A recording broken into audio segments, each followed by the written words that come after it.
Hi, I'm Abby Ballman, and this is my final project for educating exceptional students. To start off, I wanted to talk about the learning disabilities and communication disorders such as dyslexia and language processing disorder. Some social characteristics of a child with a learning disability include them being less observant in their social environment.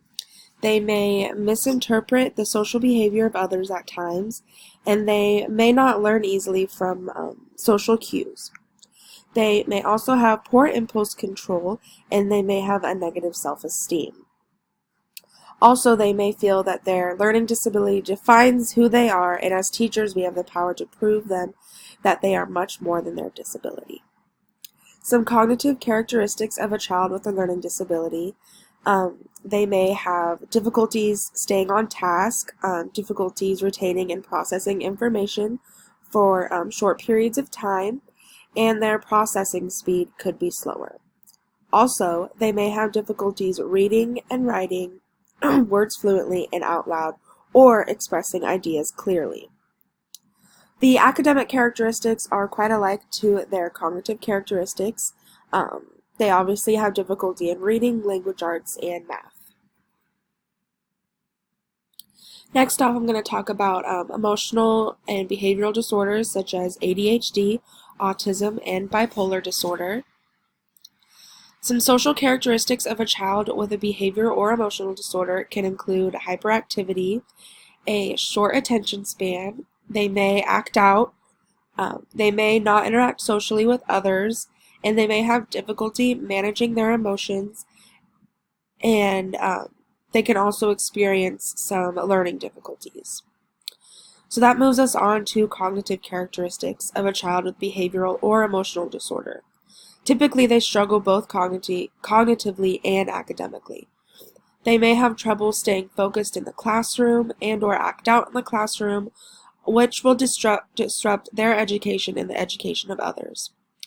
It can also be hard to be social with peers, so gaining friendships in school could be difficult as well.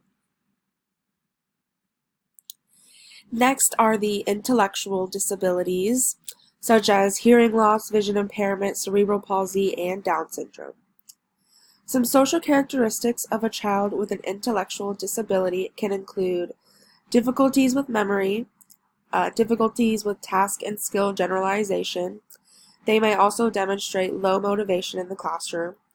They can also have problems with problem-solving skills, thinking logically, and understanding social rules.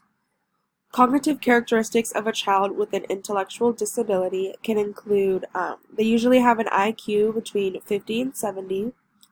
They will have difficulties in problem-solving problems, abstract thinking in the classroom, reasoning in the classroom.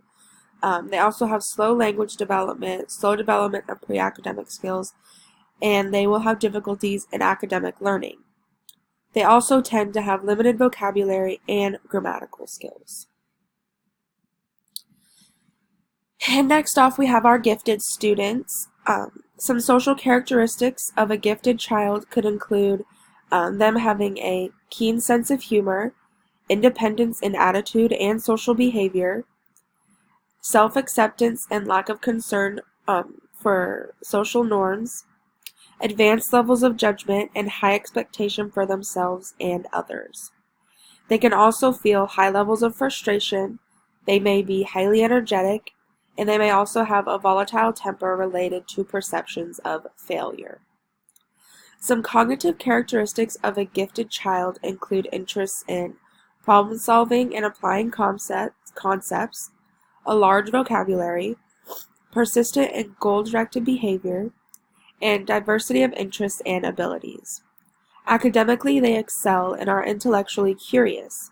They have a sense of independence in work and study, and the ability to retain a great deal of information.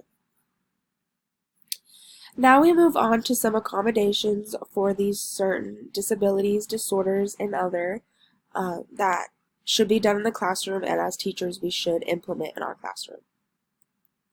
A way to provide for a child with intellectual disability by means of representation is to present course content in different ways, such as visually, auditory, graphic, and verbal formats.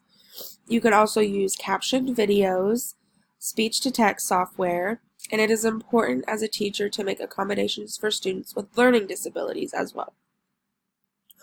For example, it would be a good idea to provide alternative seating, adapted devices, alternative reading materials, or perhaps give them extra time for assignments or tests. Those with visual problems can get worksheets with enlarged text or can be provided audiobooks. Those with behavioral disorders can be provided personal workspaces, extended time for assignments. You can also permit moving during class activities so they aren't fidgeting around with others when they are not supposed to and they can stay on task. You can also allow these students to wear earplugs or headphones to block out distracting sounds so they are allowed to get their work done in a timely manner. A way to differentiate instruction for gifted and talented students is to provide them a study guide or extra materials. You could also offer more challenging versions of class projects and assignments. You can allow them to take classes online that are not provided in their school.